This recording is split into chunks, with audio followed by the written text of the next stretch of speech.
What's going on, everybody? Hope everyone is having a great night. Once again, we bring back the StuCast. Gotta love his knowledge for college football and just sports in general. He's killing it with his podcast. He actually has a huge show coming out tomorrow. So go tomorrow morning. Stu, what should the viewers right now listening expect from your show tomorrow? Well, thanks, Paul. As always, it's a pleasure to be on here.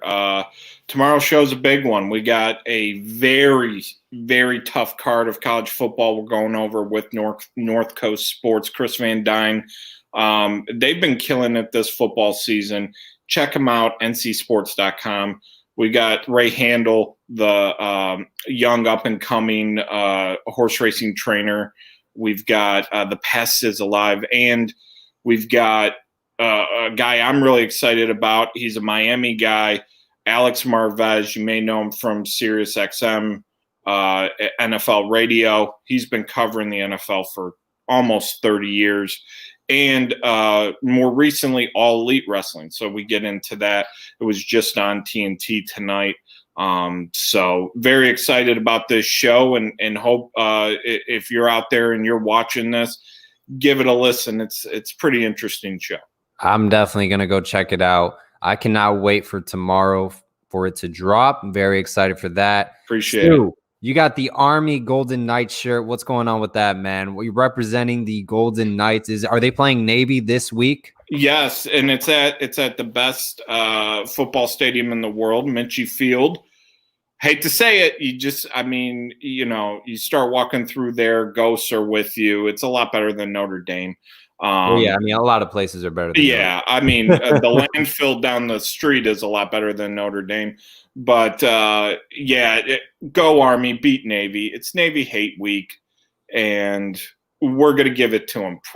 Also, just as a heads up, I know a few weeks ago we talked about App State, and they had fire uniforms. Army has Tropic Thunder uniforms. How are they going to lose? How does that team lose with Tropic Thunder uniforms? Les Grossman, going to be in there. I can't wait for the game. It's my game every year. I can't wait for Army to show up. Hey, speaking of great stadiums, you got to mention the old Orange Bowl in Little Havana. 1972 Dolphins.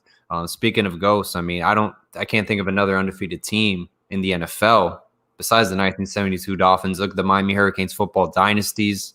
Certainly not the Steelers. They're not undefeated. But the old Orange Bowl is, so many great games there. And you're right. Yeah, that's a stadium that I wish they would have upgraded. There's a lot of these stadiums that I wish they would have just kept around, put the money into. But you got to have the ritzy, nice, new, LED 80-inch plasmas in every seat kind of deal. So right. It is what it is. But, I think the new stadium you guys are playing at, the Hard Rock Stadium down there in Miami, I think that's a very nice stadium. It is now. Before it was quite hideous. It looked like a circus show. But, hey, I'm glad they definitely did make some renovations. I still wish we played in the Orange Bowl, but that's a conversation for another day. Stu, let's get into the college football playoff rankings. The Chanticleers from Coastal Carolina. They asked BYU to play. Come to Myrtle Beach. They showed up. What are your thoughts about that game? Man, Conway, South Carolina. That's a heck of a place to play a football game. Look, I thought BYU, I said it last week, I thought BYU was going to toss all over them. And I think what you saw was a Chanticleers team that just, you talk about a hype game. Those kids were pumped up. It was a great football game to watch, a Ricky Prohl situation at the 1-yard line. I think the Chanticleers are really, truly – this was the game that solidified, they are for real. Because you never know, beating the Raging Cajuns and App State. They're nice wins. They punked out Kansas in Lawrence earlier in the season. But that doesn't really tell you much. But when you play a team like BYU, it kind of solidifies how good of a team you have. Defensively, they're good enough to get by. And Gregory McCall, I think that's a quarterback to keep his name in your mind. The Fun Belt is just that. It's a lot of fun. And I hope the Chanticleers build off it. And again, BYU, I'm not sold on Zach Wilson. I am just not sold. I get that, technique wise and what have you, that he's really good on tape. But when you watch these games, I mean, if they're playing Sisters of the Poor, he lights them up like a pinball machine. But if he's playing somebody that's decent, it's hard times. And I think that needs to be thought about as we go into the draft process. I'm curious how the Chanticleers play against a Power 5 opponent in a bowl game if given the opportunity. I really hope they get to play one. We'll see what happens moving forward, but they definitely are making a great statement that they deserve a lot more respect than they've been given the past few weeks. So keep your eyes out for the Coastal Carolina Chanticleers, perhaps a program on the rise. They're in a perfect area for the ACC or the SEC. So, hey, we'll see what happens moving forward. Indiana stays at 12. They held their ground against Wisconsin. Also, they did not have their starting quarterback, Penix, as well. He's out for the year. Oklahoma's at 11. Miami stays at 10. Georgia goes down to 9. What do you think about those programs?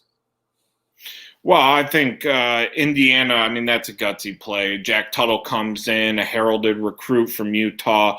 They just grinded it out against Wisconsin. Look, I mean, Graham Mertz, I know people wanted to anoint him as the savior, and he was a 5-star coming out of Kansas. People wanted to make him, he's going to win the Heisman as a freshman. You hear all this chat. Wisconsin they don't have the playmakers at wideout. They don't have the running back that they need. The defense is stout, but I just don't. When you lose a guy like Chris Orr, you lose the defensive stars that they had last year.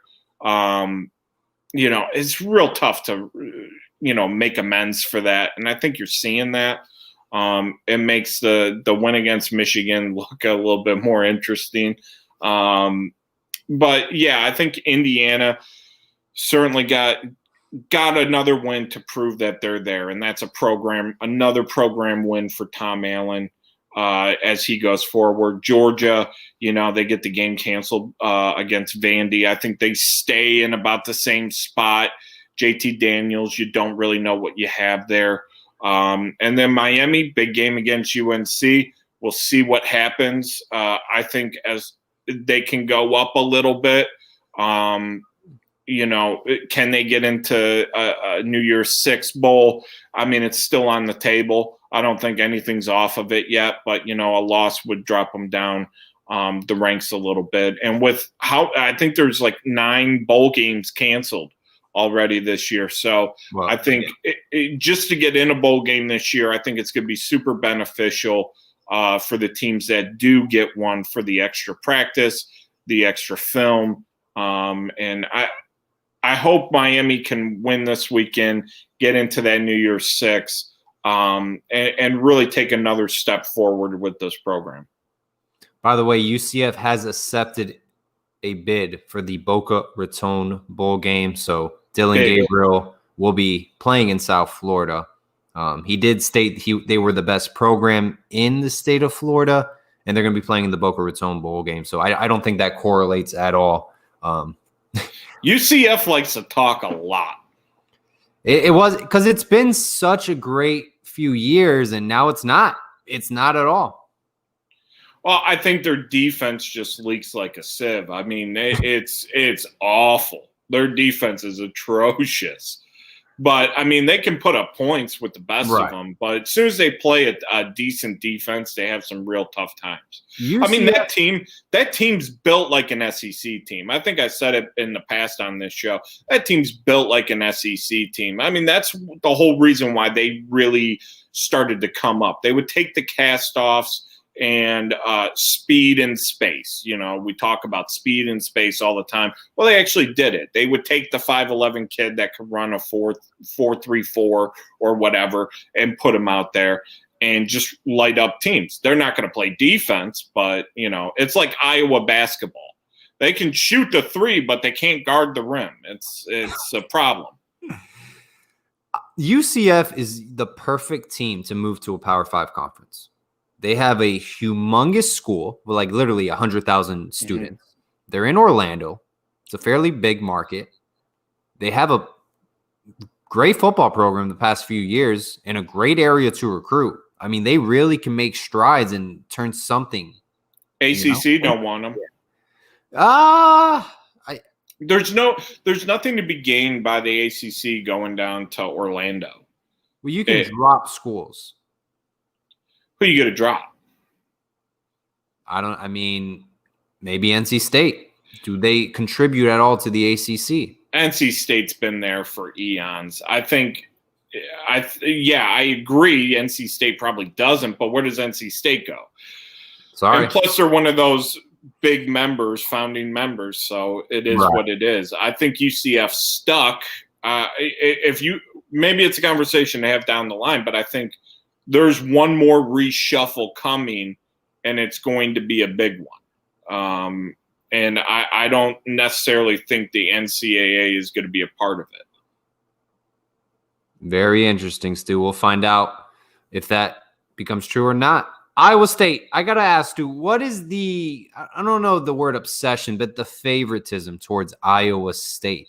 They lose to a Louisiana Raging Cajun team that loses to App State. They have 2 losses. They're ranked ahead of Georgia, Miami, and Oklahoma. Miami's the only program with 1 loss. The other have 2 losses. Why is Iowa State ranked 7? Well, they're ranked 7 because they're the top dog in the bunch as far as the Big 12 goes. I mean, look, the ULL game was, like I've said, it's kind of a fluky game. A couple punt returns, a fumble or 2. So it's the first game, into the COVID season. Whoever scheduled that game, I was actually talking to an Iowa State fan the other day. Whoever scheduled that game is an absolute moron and should be fired. You don't schedule the Raging Cajun. Just schedule Abilene Christian or somebody, Sisters of the Poor and Meek. That's who you schedule, not a team that is a bowl team, a team that can compete in the Sun Belt. And then after that, they buckled down. I think their defense is pretty good. It's the best in the Big 12. They caught Oklahoma in a rebuilding season early. They were able to just do enough to scrape by against Texas. And, look, you look at their schedule. I mean, they're putting a hurting on teams. They lost a tough one to Oklahoma State that by 3.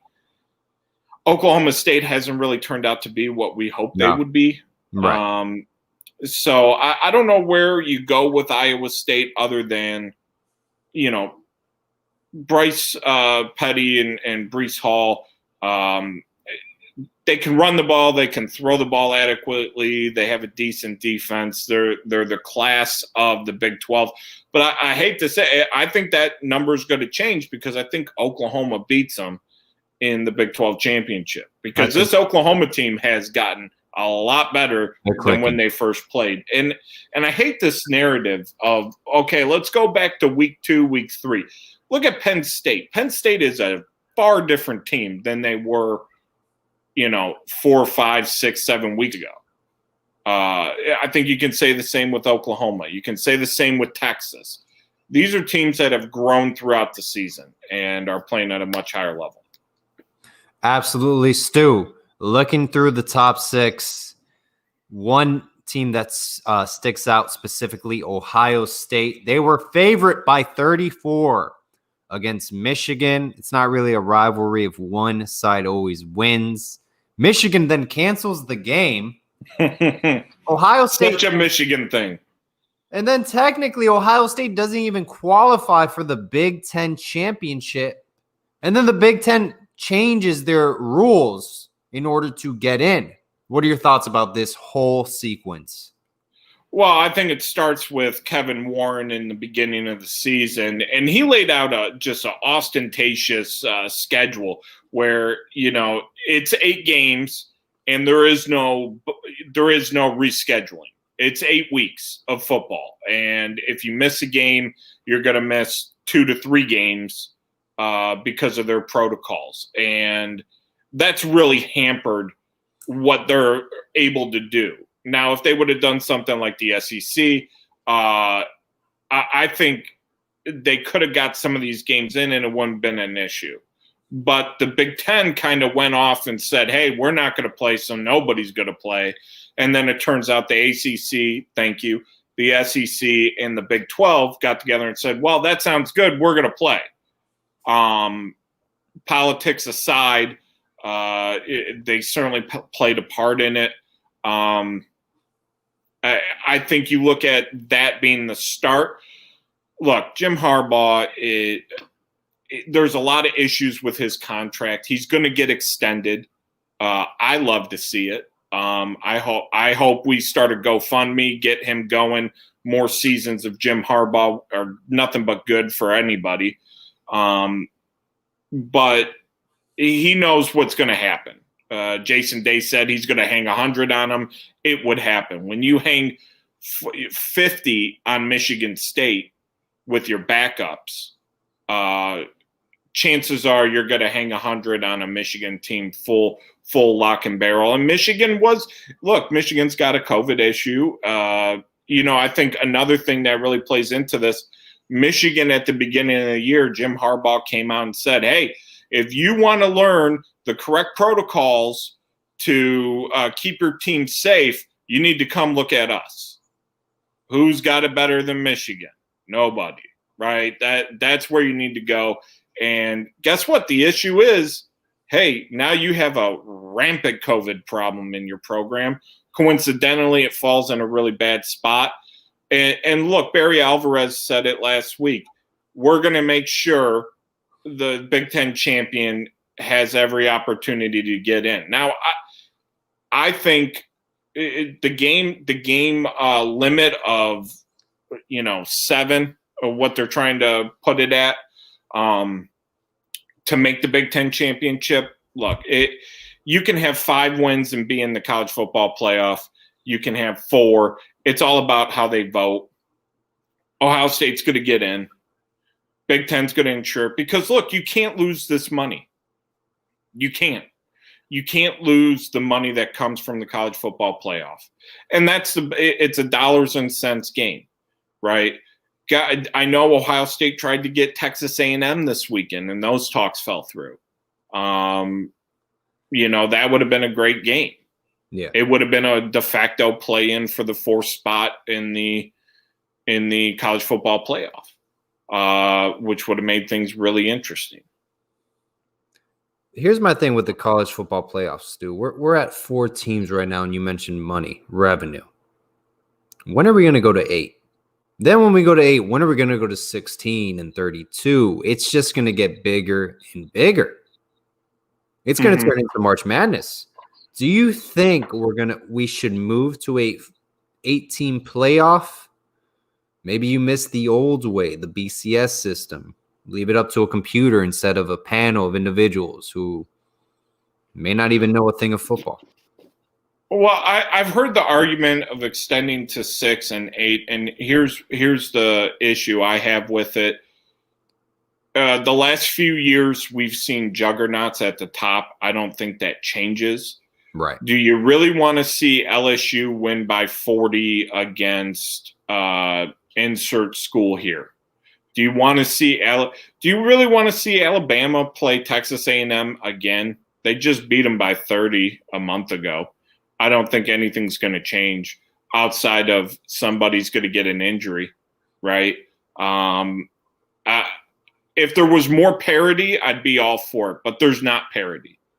It's the halves, which are about 3 or 4 teams on any given year, and there's the have-nots, and that's just how it is, and that's how it's going to be. until we get some major changes, recruiting wise, coaching wise, that bring up more teams to that level. Speaking of LSU, I really hope, and I'd be very frustrated and upset with the NCAA if they don't put a postseason ban another year on LSU. It's very easy to put a postseason ban on you when you might not even go to a bowl game, when your season is over, when you're basically rebuilding. It's very easy. I think LSU is they've got a lot of issues in that athletic department. I think the stories coming out about the sexual assaults that seem like they may have been covered up or not conducted in the right way, not sent to the proper authorities. Kadarius Roy, I think, had an issue with a cop on campus. You've got a ton of departures, a lot of people leaving the program. I was just reading a great article by Adam Rittenberg today on ESPN talking about the whole issue. And look, LSU is still a top 5 recruiting class next year. Look, LSU, I mean, they're not going anywhere. They're going to self-impose some sanctions right now, and they're just playing the game. I mean, Kentucky basketball does it all the time. Kansas basketball is going to get ready to do it. Arizona's doing it. Rebuilding teams, this is the time to get right. I don't think LSU rebuilds, though. Look at their staff that left, Dave Aranda, Joe Brady.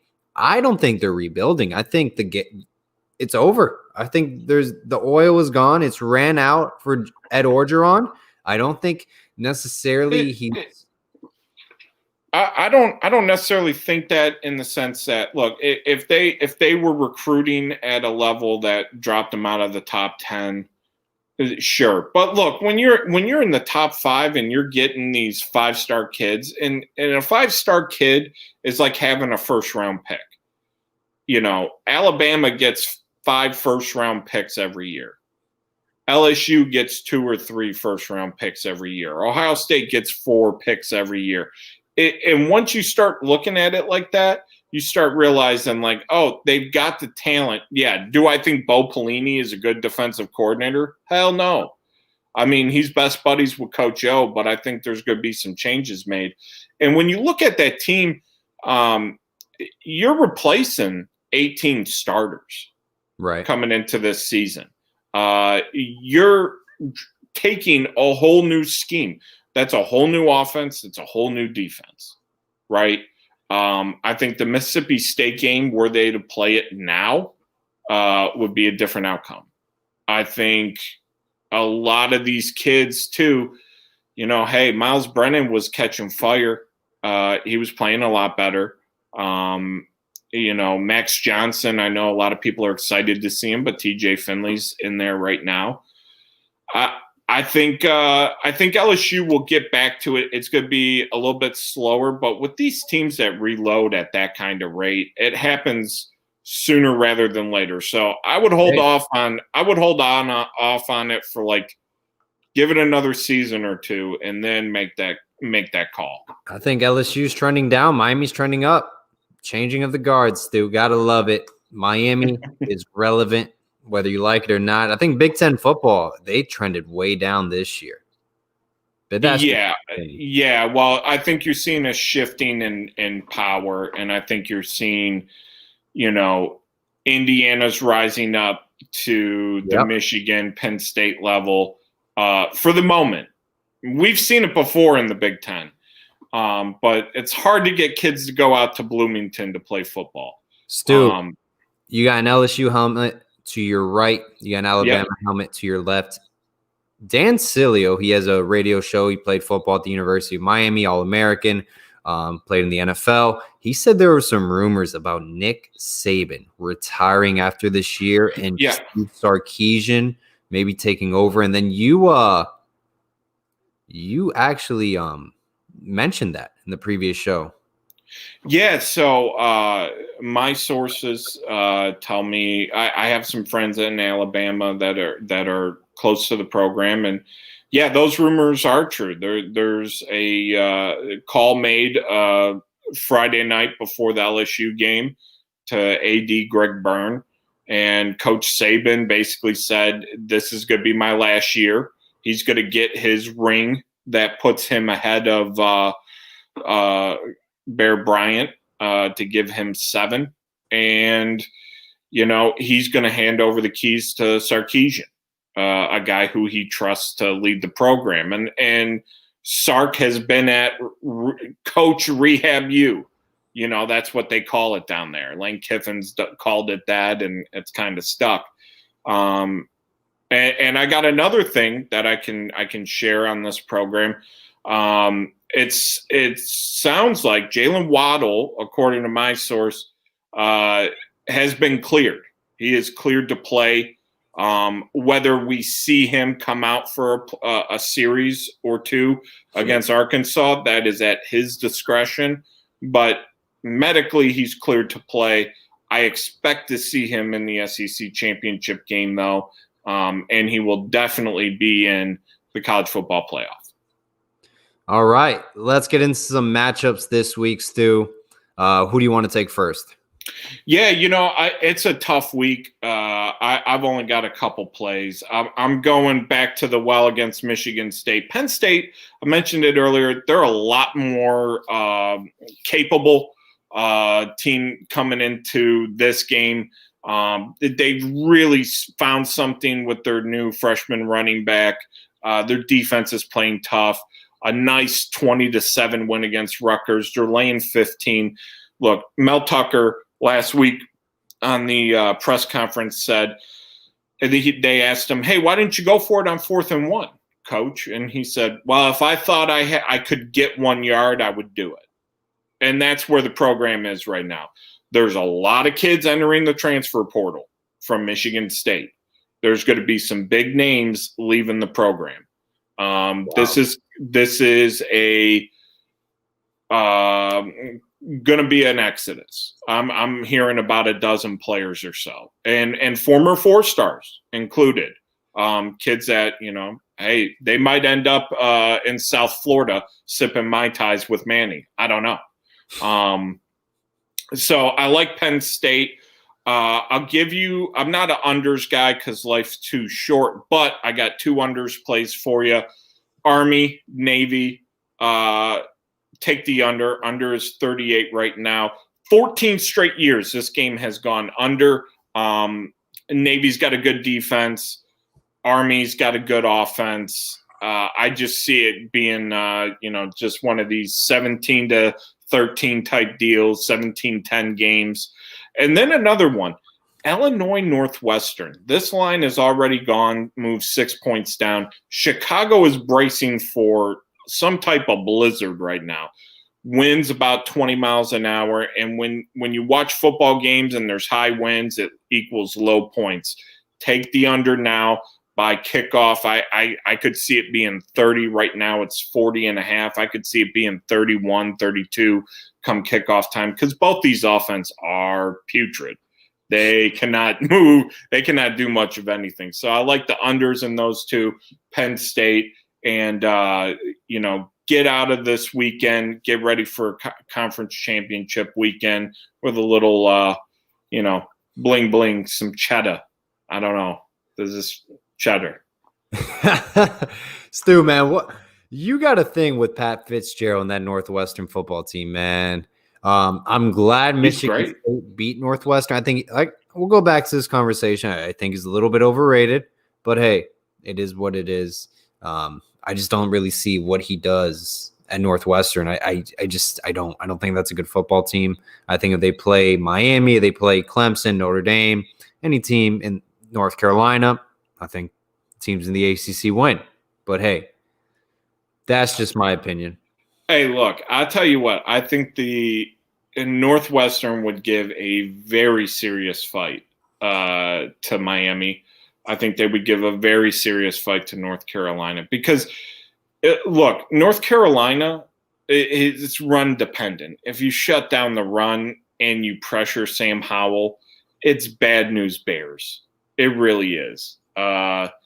I think Northwestern could make it interesting. I'm not saying win, but it'd be closer than I think you would guess. So you think Miami and North Carolina are evenly matched? Very much so. I think that's why there's a 3-point spread. I think, going into this game, UNC's getting 3. It's kind of a toss-up game as far as Vegas is concerned, I would say. I think on UNC's side of the ball, they can run it. They can do it effectively. The games they've lost this year has been the games where either A, they can't run it, a la Notre Dame, or B, they have real tough time protecting Sam Howell, a la the Florida State game.